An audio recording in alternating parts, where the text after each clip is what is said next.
It's midday. Hello, good afternoon. Welcome to the news here on 3FM 92.7. We're coming to you live from our studio here on the John Hammond Street in Adisawe, Kanda and Accra. Also live on our numerous affiliates across the country, around the world. We're streaming live on 3news.com. Coming up this afternoon, President Akufo-Addo leads 13-member committee to Mefe in the Volta region to assess relief to victims of dam spillage. We're live there as government promises swift response to addressing a humanitarian crisis on its hands. NATMO, meanwhile, is cautioning residents to relocate even as the water levels in the dam continues to rise. Also this afternoon, some respite for former Sanitation Minister Cecilia Abenadapa, a special prosecutor, unfreezes 5 of her bank accounts, explaining investigations have so far eliminated them as containing tainted property. Also this afternoon, Tema High Court sets November 24 to determine whether top EC officials, including Chairperson Jean Mensah, should be sanctioned for proceeding with voter registration exercise despite pending cases. She doesn't want to listen to oral submissions by the lawyers in court. That is part of judicial economy, managing judicial time. So she has ordered that we file whatever we wanted to say in court, we should put it in writing and file it latest by 16th November 2023, and then we'll come back to court for a ruling on the 24th. Yes. We have the latest from the court, and a lot later, the minority in Parliament hands management of Kolebu Teaching Hospital 24 hours to open the renal unit, which has been closed in the last 4 months as an outpatient department. She doesn't want to listen to oral submissions by that the renal unit for the past 4 to 5 months has not been opened to the OP. And we think that the needful must be done with immediate effect. We have details of these stories and a lot more if you stay with us for the next 30 minutes.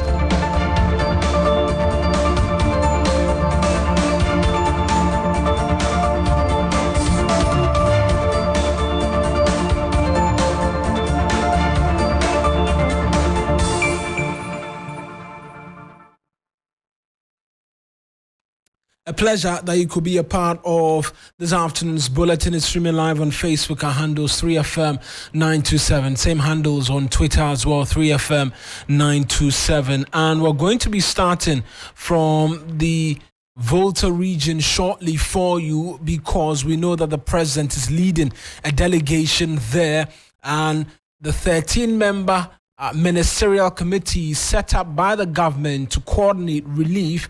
They are in the Mefe community, have been addressing the media along with security agencies and NATMO. We'll go there shortly, but there's some news that's coming through as well in relation to the special prosecutor and his investigations into former Sanitation Minister Cecilia Abenadapa, because this afternoon we're getting to know that there's some respite for the former minister as the special prosecutor has let go of 5 of her bank accounts, explaining investigations have so far eliminated them as containing tainted property.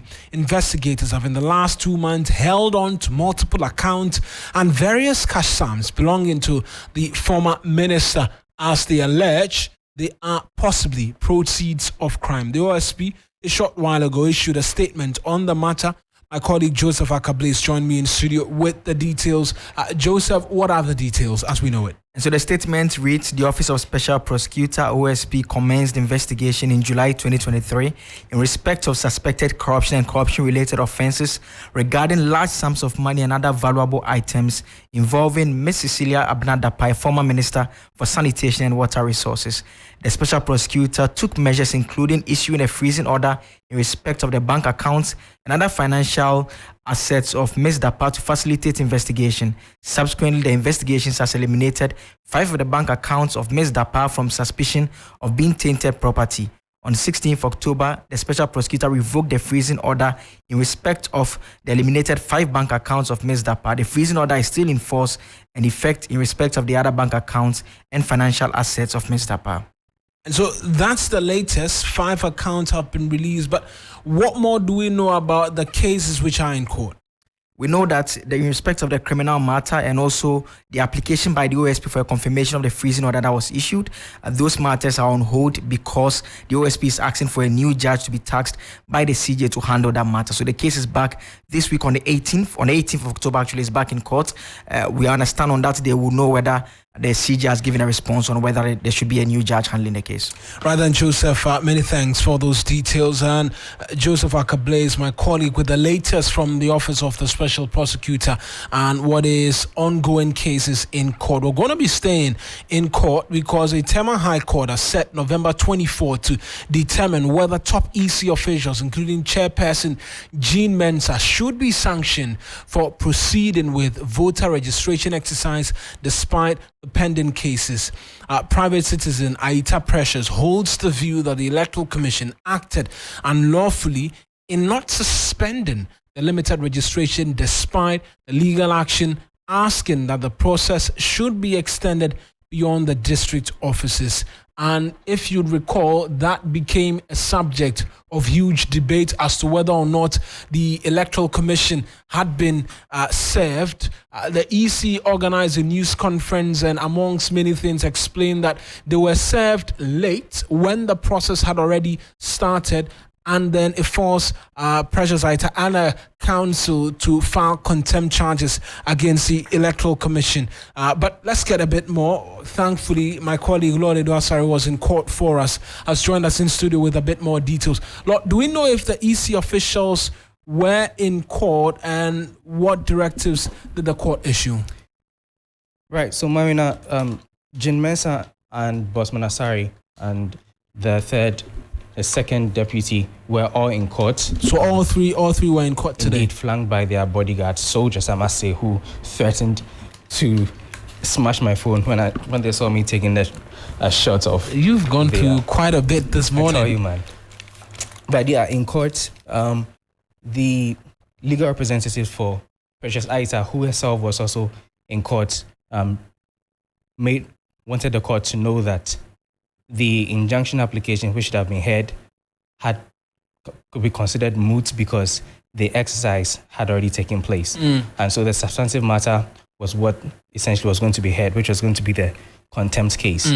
But the presiding judge, Justice Patricia Kwanzaa, told both lawyers to concurrently file their written submissions by November 16, and then she ordered that after the addresses have been filed, she will rule on the contempt case on November 24.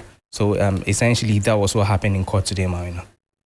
And we know that the lawyers for Precious Aita, they've been speaking in relation to the directives by the court. What exactly have they been telling you? Right, so we spoke to the lawyer, Randolph Chumesi Ankra. He was holding brief for Ni Papu Ado Samwa. He was saying that yes, they've gotten a directive from the courts. We can actually can listen to him as he spoke to me earlier. As you are aware, was fixed for the hearing of the substantive application, which was the determination of the right, whether or not the right of Precious Aita had been violated by the EC's plan to go ahead with the limited registration in the manner it planned to do it. And then there was also a follow-up injunction which was supposed to be taken today. But we all know that despite the filing of the processes, the intended registration went on. So the applicant followed up with a contempt of court, seeking to cite the Electoral Commission and some officers of the commission for disrespecting the court. That's what contempt essentially is about. And that was also fixed for today for hearing. But as you heard rightly from the judge, she doesn't want to listen to oral submissions by the lawyers in court. That is part of judicial economy, managing judicial time. So she has ordered that we file whatever we wanted to say in court, we should put it in writing and file it latest by 16th November 2023, and then we'll come back to court for a ruling on the 24th of November 2023. So it's on the 24th that the court will determine whether or not the officers of the EC are guilty of contempt or otherwise. So that is essentially what happened in court today. All right, thank you very much. So that's the counsel for Precious Aita. And so what the expectation is November 24, there will be a determination on this matter. Indeed, Mawuena, we're back in court on November 24, as Randolph Chumesi Ankra has said. And essentially, I touched base with Ni Papo Samuel Ado, who said that he was surprised that the EC had actually offered to indeed. So one thing that also happened in court was that the lawyer for the EC said that they had filed an affidavit in opposition against the contempt suits, but the lawyers for Precious Aita said they were yet to receive it. Receive that. They waived their right of passage. So when we are back on November 24, we'll find out what the ruling will be. And as it stands now, it's only Jen Mensah who has filed her affidavit in opposition. The remaining two are yet to file. So that's what we're waiting for, Mawuena. Right, then that's correspondent, my colleague as well, Lord Edward Sarah, providing a bit more details there for us. 2 court cases back to back, and perhaps we just end with the 16 thugs affiliated with the New Patriotic Party who were arrested for invading the studios of United Television on Saturday, October 7. They've been convicted and fined 2,400 cedis each by the Achimota Magistrate Court. The men who were charged with conspiracy to commit crime and rioting pleaded guilty to the charges and were subsequently convicted by the court. They've been slapped with a fine of 200 penalty units each, which translates into 2,400 Ghana cedis, or risk a 3-month jail if they default. On Saturday, October 7, while the station's United Showbiz show was ongoing, these individuals stormed the studio, disrupted the live program, and proceeded to threaten to assault the host and her guests. The group was reportedly upset that a panelist on the show tore into pieces a letter from the NPP leadership to the management of the media house requesting a reform of the United Showbiz panel. Their action was swiftly condemned by the Ghana Journalists Association, the NPP, and other well-meaning Ghanaians.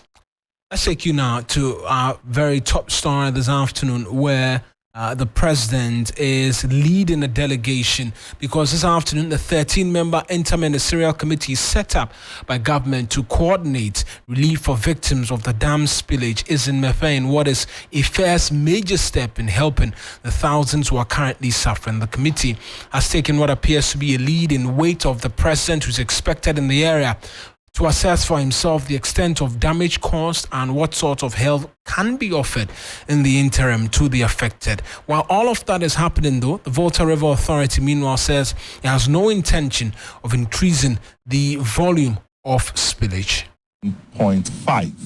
So we are left with 0.21 to achieve that maximum allowable operation level of the dam, which means that beyond this level, if you stay there for a very long time, the integrity of the dam is at risk. And we don't want to do anything that will affect the integrity of the dam. But as we see with this data that we have and what we are seeing, we know that per everything that we are doing, we don't envisage to increase the spillage. Because increasing the spillage is also not going to bring any good news to the people beyond Soga Kope. Increasing the spillage by even 1 foot may end up wiping that bridge away. We don't want that to happen. So we are doing everything in our power to make sure that we save the dam and save the communities downstream, at least not to bring in more hardship to the people. That is what we are doing. So per projection, I'm sure we'll get to a better condition going forward. That's the boss of the Volta River Authority, Emmanuel Nchidakwa. Let's get on the telephone line now and speak to my colleague Armstrong Goldalogba, who's in the area for us for a bit more details. Armstrong, you've been there with the Interministerial Committee. Exactly what have they been doing, and does it look like help is going to be going to these residents anytime soon? No, nothing new yet, aside the normal little relief items they bring in. Armstrong, if you can kindly reposition yourself for us, the line 2 appears... this place, the network is not too good. Is it better much better. You were saying not so much brought not in? so much, aside the normal rice, oil and water they bring to the people here, and they're also moving them from their trapped homes to safe haven at a place called Kizito. That is where all the officials that comes first visit. Especially, we have a lot of residents who have been affected being kept there now, and they've been talking to the residents, giving them nothing more but hope and words of encouragement. That is all that is happening now. We are yet to hear what the interministerial committee really have for the affected residents. But for now, they are just giving us the genesis of how this thing happened or how it was even going to happen by the sensitization exercise they did earlier and now the spillage and after the spillage. We are yet to hear what they will do after the spillage, whether they're going to give the residents or the affected people any. Right now, we are still here yet to hear what exactly they have for the residents. But which individuals are there, even as they continue to wait for the president to arrive? So I can see the Deputy Minister for Health, Honorable Tina Mensah. I can see also the Deputy Minister for Information. And I can see the Volta Regional Minister. I can see some military officers with the Navy and other members of Parliament that have all gathered here. But I can't see the Member of Parliament for the North Tongue, Honorable Kujetu Abrakwa. He has not been seen here. We are hoping to see him join the Interministerial Committee members to at least maybe he being here can give them more information. But he is not here yet. And we are told many more people on their way coming. Some are with the president who will be arriving here later on around 1 p.m. I'm told, because we've already seen the advance team here because the president is not going to come on land. He's going to be in a chopper so that he can have a fair idea of how the impact is down from the air. And I'm also told the road minister, Honorable Makwanta, is already at Sudan Corporate trying to assess the impact of the flood waters on the Sudan Corporate Bridge. So from there, they will all come down to join the president here to and sympathize with the residents here. How well, just briefly, have the residents been receiving this delegation amidst all of the challenges that they've had to deal with over the last week? Well, I can tell you on authority that at least the residents want to see now is politicians coming in to just do their normal rhetorics and go back. You could see that they are not bothered about the presence of the officials. Many of them speak in the local language, meaning this all you know. You just come and they just throw sun in our eyes and then you leave us. After that, what next? We want conversation. You've not told us anything about going to us yet. All you bring is a bag of rice and water. After that, the property I've spent so many years to gather for myself, everything is going down the drain within a day. What are you going to tell us? So that's what they've been saying. It's just the kids that are just fascinated by the convoy and the V8 that they are chasing after them. But the elderly people, especially the very elderly people in society, they are very frustrated, angry, and not about what is happening. Right then, Armstrong, many thanks for those details. That's my colleague Armstrong Gould Alogbe, who is in the Mefe community, and they await the arrival of the president. Indication we get is that from what Armstrong tells us, the president should be arriving at about 1300 GMT, that's 1 p.m. We'll be there to provide all of the details for you. But the University Teachers Association of Ghana, they've been in Tamale all throughout the weekend for their annual conference, and they issued a statement after that, and amongst many things highlighted perennial floods in Accra and other places. And UTAG says that it is concerned about the perennial floods in the national capital Accra and other major cities, that's Kumasi, Tamale, Cape Coast and Takoradi, and communities along the White Volta Basin. They say they've seen the disturbing displacement of individuals and communities along the peripheries and catchment areas of the Akosombo Dam. Because of the spillage of the dam, communities along the White Volta, especially in the northern part of the country, are displaced annually due to the spillage of the Bahre Dam in Burkina Faso. This seriously impacts the shelter, health, livelihoods, and general welfare of the people and the communities, and that the entreat and call on NATMO and the various district assemblies along the catchment areas and other agencies and development partners to assist these displaced Ghanaians urgently. A multidisciplinary approach to dealing with these perennial floods is recommended in the medium to long term. UTAG also says that they are suggesting to the government to expedite the construction of the Poalugu multipurpose dam and others along the white voter for irrigation and other uses. In this regard, UTAG is ready to partner with city authorities and government to develop a comprehensive strategy to deal with these perennial floods, among others, permanently. You're listening to the news here on 3FM 92.7. We're streaming live on Facebook. Our handles 3FM 927. Same handles on Twitter as well, 3FM 927. And let's talk health now, because the minority in Parliament has handed the management of the Kolebu Teaching Hospital 24 hours to open the renal unit, which has been closed in the last 4 months as an outpatient department. Dialysis treatment at the facility has been topical in the few years, with the concern being high cost amid claims the hospital has been charging unapproved fees. Ranking member on Parliament's Health Committee, Kwabena Kando, he's been speaking to the matter. We have come here again. This is our second time of coming here. We have engaged the head of department. We've had a closed door meeting with him. And yes, the story is the same. That the renal unit for the past 4 to 5 months has not been opened to the OP. And we think that the needful must be done with immediate effect. Thank you. What's the challenge? Why has it? Well, the issue is simple. It's an issue of finances. That is the issue. Kolebu will tell you that if they do their mathematics, they cannot do the dialysis at 380 Ghana cedis. That's what they say. That they can simply not do it. And so that's where government needs to come in. But we have told them, irrespective of the prevailing circumstances, they must go through the right channel. Their fees and charges must be subjected to the Fees and Charges Act.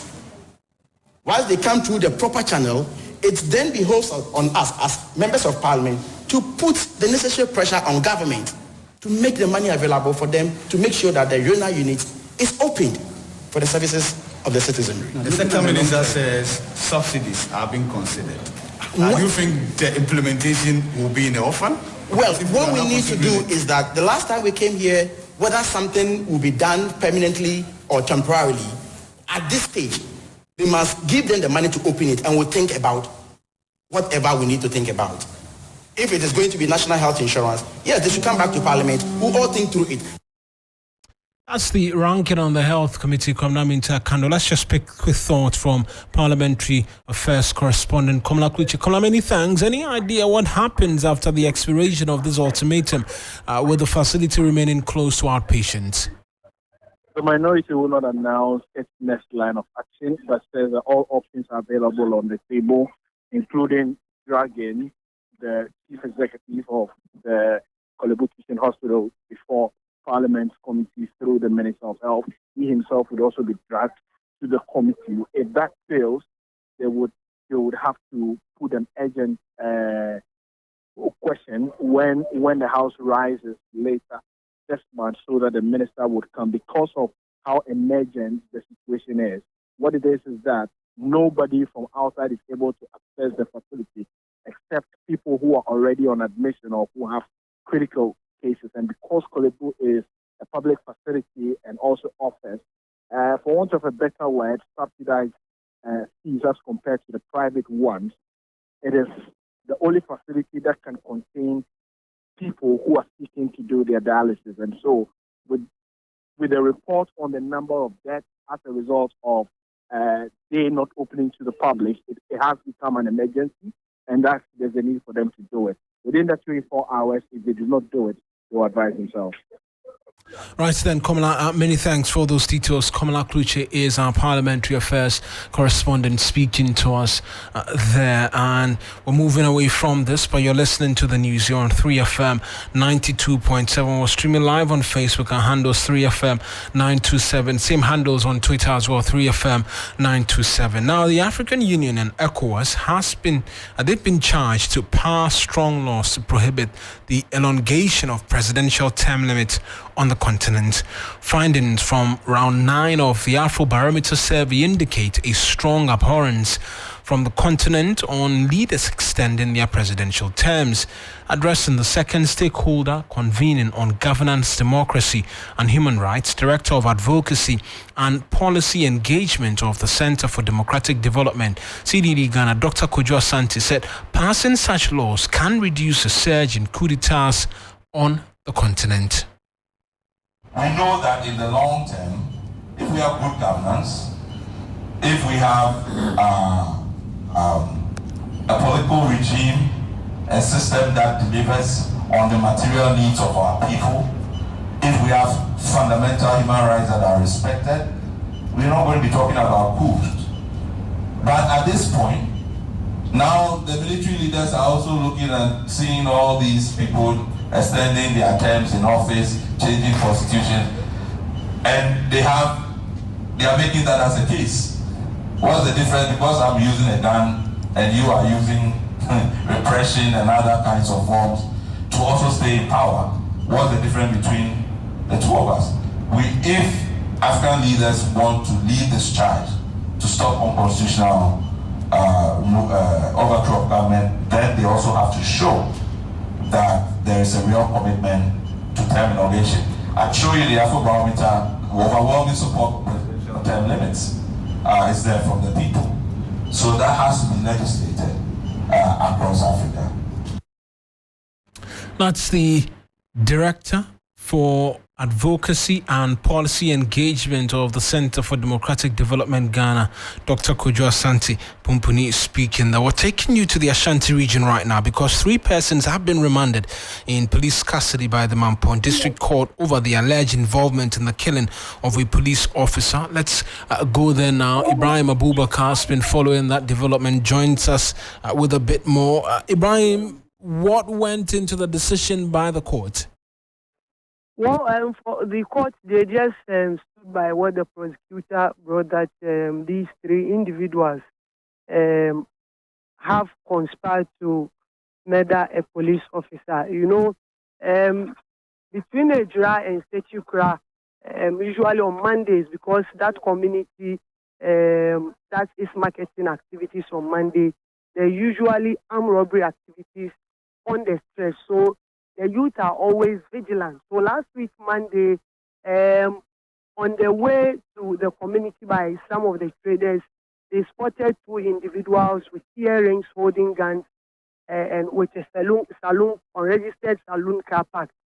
So they suspected that these 2 individuals may be armed robbers. So then they called their opinion leaders to inform them of this issue.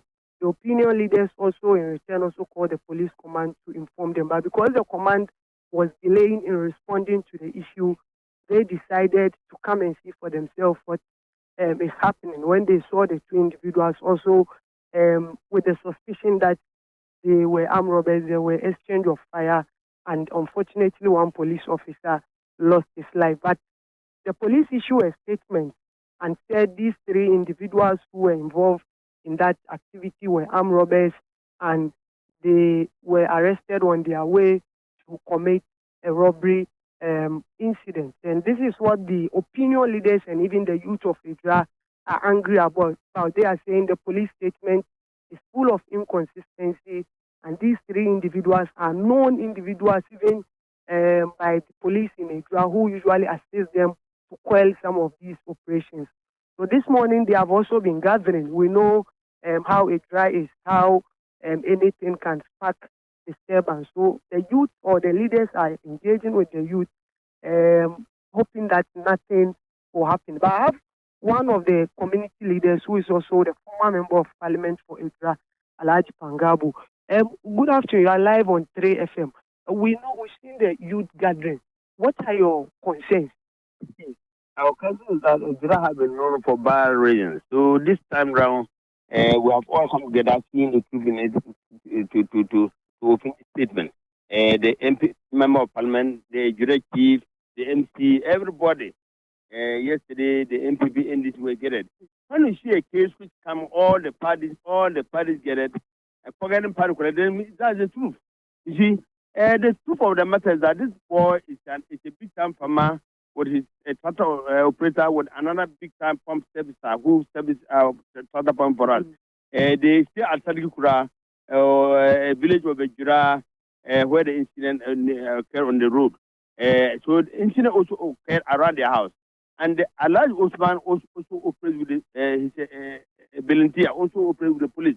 I believe the police on the robbery case on that road, where robbery incident. So when he heard this story called, these police who were searching the people, not taking their money, but they were saying about wearing earrings, some barb, some wearing wigs. So this village became alarmed. Why would these people with earrings not wearing? So they rang down armed robbers. So this Alaj Usman came with these two arrests, and they came. They came on the road. They came and saw a saloon car parked, no receipt number parked. So they stood and looked inside the car. No one. So they tried to move. In trying to move away from them, then the police were hiding the way and they shot at him. So he also replied, thinking that those were the armed robbers. So that's it. So what happened? Later on, the Jura patrol team came and conveyed this our three brothers to the hospital. Treated them and left them. The following day, I came along with the crime officer for Jura. We came to their house to visit them, to say hello to them, and we left. Why would the crime officer move with me to the armed robbers and leave them and go back? Right then, that's a community leader engaging my colleague Ibrahim Abubakar, and I'm sure we'll follow up on this, bring you a lot more details if you stay with us here on 3FM 92.7. Ibrahim, many thanks for those details. So that's our bulletin for you this afternoon, which came to you from our studio here on the John Hammond Street in Adesawi, Kanda, Accra.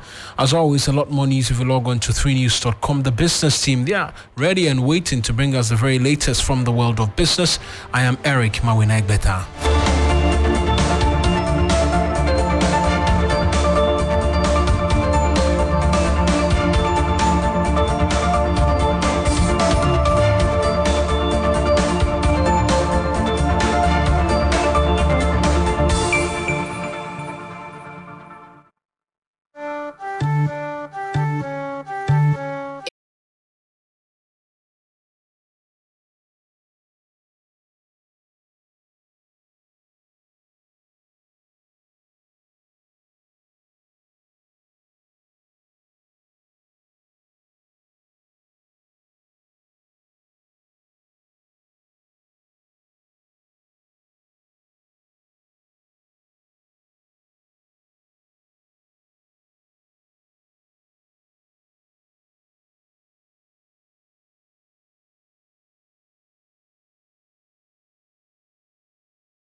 Hello, good afternoon. Welcome to Business Daily here on 3FM 92.7. My name is Michael Obodu. Coming up, over 1,000 businesses to be impacted by exercise currently to be implemented by the Ghana Tourism Authority from tomorrow, and fuel prices projected to reduce marginally in the second pricing window.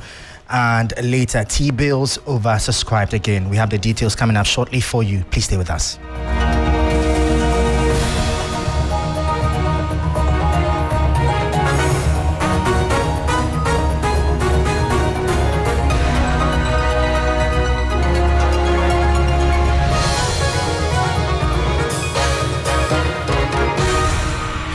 Well, thank you for staying with us. And in our first story, the Ghana Tourism Authority has revealed that some 1,000 businesses in the country will be impacted by an enforcement exercise it will be implementing tomorrow. Speaking to the media during a press conference held earlier today, a deputy CEO of the authority, Eko Samson, stated that the exercise had become necessary to ensure that players in the hospitality industry are compliant with existing regulations to pay their respective levies.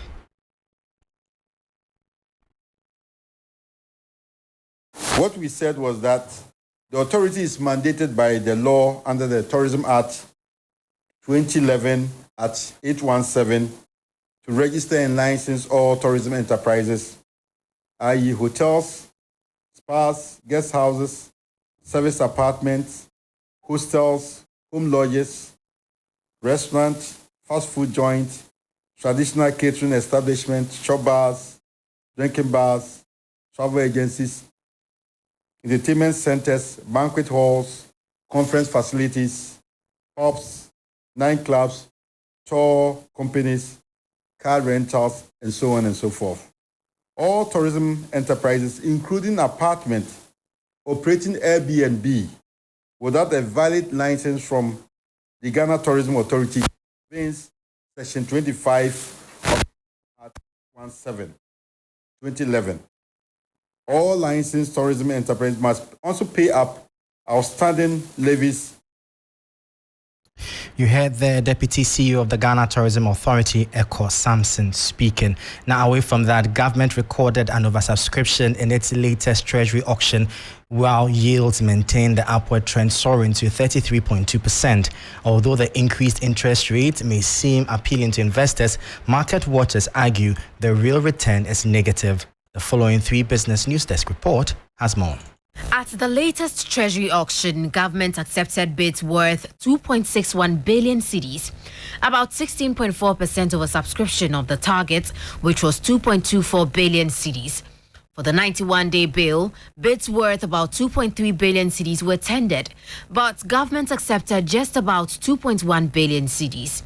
For the 182 and 364-day bills, however, government accepted all bids that were tendered, realizing about 324 million cedis and 183.7 million cedis respectively. The upward trend of the yields continued as interest rates soared marginally to 33.2% for the 1-year bill from the 33% recorded previously. The 182-day bill also went up marginally by about 0.2% to 31.4%, and the 91-day bill rose to 29.19%. While some experts have raised numerous concerns about the upward trend of the yields and the negative impact on government's accrued debts, other market watchers also argue that there's no cause for alarm, especially as the real return for investors is actually negative, with a 38.1% inflation rate high above the interest rate on T-bills, which now sits at 33.2%. Essentially, it implies that for investors, prices of goods and services are going up at a faster rate compared to how much they earn from investing in T-bills. Constantly raising the interest rates also mean that government is increasing its debt stock and will have to spend beginning more today for the second pricing window. The projections for the reduction reflect international market dynamics. Therefore, Well, that was a 3 Business News Desk report. Now, away from that, the Food and Beverages Association of Ghana, FABAG, impresses on government to relook the growth and sustainability levy ahead of the 2024 budget. An appeal to the government to review some of the tax policies that were introduced in the 2023 budget, and also as a feedback to government. And the feedback here is that apparently the tax measures that were introduced in the 2023 budget, such as the growth and sustainability tax that sought to tax businesses' profit before tax, and then the funded exercise tax on the sweetened beverages and then alcoholic beverages and all that, have not helped the business sector. The business sector clearly is shrinking and some at the verge of collapse. Companies have also laid off a lot of staff, and indeed, some businesses or businessmen, I should say, have adopted unscrupulous means of evading some of the taxes that the government sought to make. That was the executive chairman of the Food and Beverages Association of Ghana, John Awuni. Now, the Institute of Energy Security, IES, is projecting that consumers should expect some reduction in prices at the pumps. The institute is projecting a reduction between 2 and 6% per litre for petrol, diesel and liquefied petroleum gas (LPG) to reflect international market dynamics. The following 3 Business News Desk report has the details.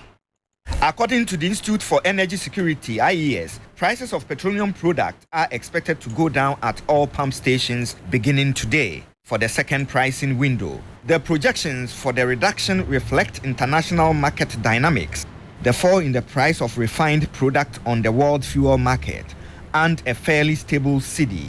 Consumers should expect a reduction between 2% and 6% per litre for all petroleum products, namely petrol, diesel and LPG. That was a 3 Business News Desk report. Away from that, multilateral partner for trade, Borderless Alliance Ghana, is championing transformation in Ghana's trade landscape. Its president, Zaid Hamouyo, is urging the removal of regional barriers hindering trade, a game-changing move set to improve trade facilitation. He was addressing the media at the launch of the 10th annual conference, Borderless 2023, slated for October 25 this year. So in the midst of a global uncertainty, and as the region goes through a period of socio-economic instability and rising food insecurity, West Africa must accelerate its drive towards regional economic integration by exploring available instruments to trade facilitation on the regional and the international scenes, to accelerate its economic transformation, and to create larger and freely accessible regional markets for its locally produced goods, especially its food and agriculture value chains. And so you find that removing regional barrier trades to trade and transport critical to harnessing that growth and development to ensure that all of West Africa's 300 million citizens plus benefit from regional integration. Now, next week during the conference, we have 2 days of very, very interesting panel sessions. So in the midst of a global uncertainty, That was President of Borderless Alliance Ghana, Zaid Hamouyo, ending Business Daily. For more business stories, please check out our website, 3news.com. My name is Michael Obedu. Thank you for listening. As always, please stay safe.